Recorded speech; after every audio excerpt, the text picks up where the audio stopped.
Digital హైవేగా రూపుదిద్దుకుంటున్న Hyderabad to Bengaluru హైవేలో అటు Microsoft data centre కి, ఇటు పోల్పల్లి సెట్స్, అటు ఇంటర్నేషనల్ ఎయిర్పోర్ట్ కి, ఇటు రీజనల్ రింగ్ రోడ్ కి చేరువలో ఉన్న బాలానగర్ హైటెక్ పార్క్ లో ఇన్వెస్ట్ చేయండి. భవిష్యత్తు బంగారుమయం చేసుకోండి. Contact number 8500155255.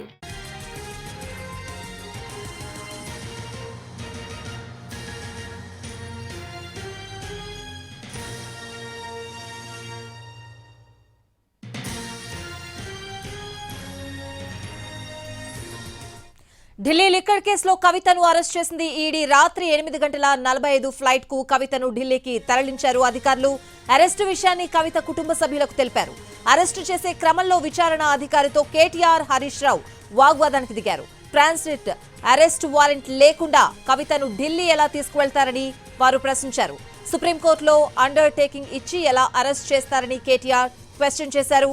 ఈడీకి సంబంధించిన విచారణ సుప్రీంలో ఈ నెల 19కి వాయిదా పడిన 10 నిమిషాల్లోనే కవిత ఇంటికి ఐటీ, ఈడీ అధికారులు వచ్చారు. 2 మహిళా అధికారులతో పాటు 10 మంది తనిఖీలు చేశారు. కవిత 2 ఫోన్లతో పాటు ఇంట్లో ఉన్న 16 ఫోన్లు సీజ్ చేశారు అధికారులు. కవిత స్టేట్మెంట్ రికార్డ్ చేశారు. కవిత ఇంట్లోకి లాయర్ భరత్ ను అనుమతించలేదు. ఈడీ సోదాలు ముగిసిన తర్వాత సమాచారం ఇస్తామని భరత్ కు చెప్పారు.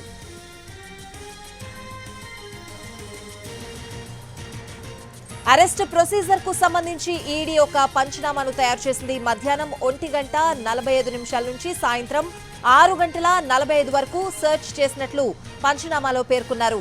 ఈడీ అధికారులు అంతకు ముందే అంటే 5:20 అరెస్ట్ చేసినట్లు పంచనామాలో పేర్కొన్నారు. పీఎంఎల్ఏ యాక్ట్ సెక్షన్ 19 కింద అరెస్ట్ చేసినట్లు తెలిపారు. 6 గంటల ప్రాంతంలో కేటీఆర్ తో పాటు మరో 20 మంది చట్టవిరుద్ధంగా వచ్చి ప్రక్రియను అడ్డుకున్నట్టు విచారణ అధికారులు పంచనామాలో పేర్కొన్నారు.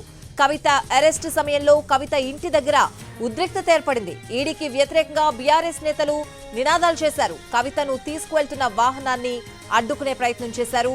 దాంతో పోలీసులు కలుగజేసుకుని ఆందోళన చేస్తున్న వారిని చెదరగొట్టి వాహనానికి రూట్ క్లియర్ చేశారు.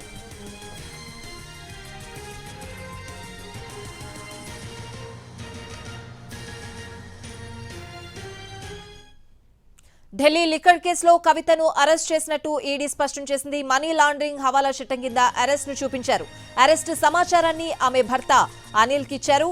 14 పేజీలతో కూడిన అరెస్ట్ సమాచారాన్ని అనిల్ కిచ్చారు ఈడీ అధికారులు.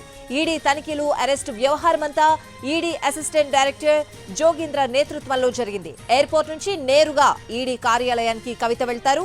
రేపు ఉదయం మెడికల్ టెస్ట్ల అనంతరం రౌస్ ఎవెన్యూ కోర్టులో ప్రవేశపెడతారు ఈడీ అధికారులు. ఇక ఈడీ ప్రధాన కార్యాలయం దగ్గర 144 సెక్షన్ విధించారు.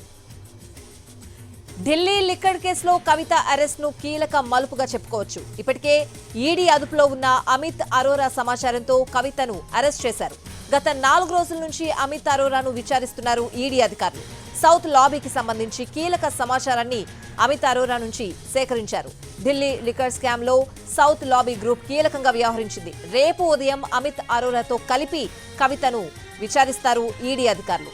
ఇక ఈడీ అక్రమంగా అరెస్ట్ చేసిందని, మొత్తం న్యాయపరంగా శాంతియుతంగా ఎదుర్కొంటామని బీఆర్ఎస్ పార్టీ తెలిపింది. కవిత అరెస్ట్ ను తీవ్రంగా ఖండిస్తున్నామని అన్నారు హరీష్ రావు.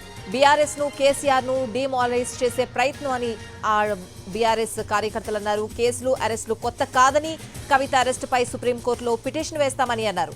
ఇక రేపు అన్ని నియోజకవర్గ కేంద్రాల్లో కూడా నిరసన కార్యక్రమాలకు హరీష్ రావు పిలుపునిచ్చారు.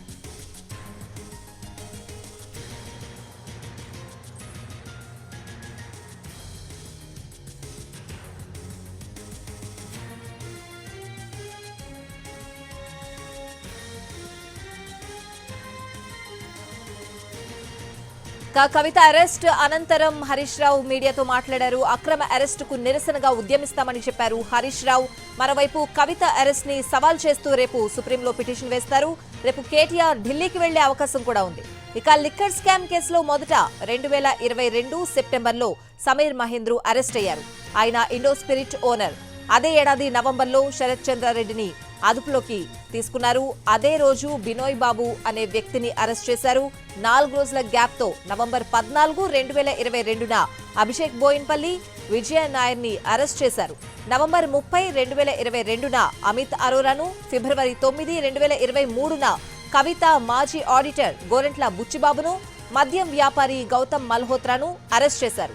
ఫిబ్రవరి 11, 2023న మాగుంట రాఘవరెడ్డిని, ఫిబ్రవరి 26, 2023న ఢిల్లీ మాజీ డిప్యూటీ సీఎం మనీష్ సిసోడియాను అరెస్ట్ చేశారు. ఇక తాజాగా ఎమ్మెల్సీ కవితను అరెస్ట్ చేశారు. ఇప్పటి వరకు ఈ కేసులో కవితతో కలిపి అరెస్ట్ అయిన వారు 11 మంది.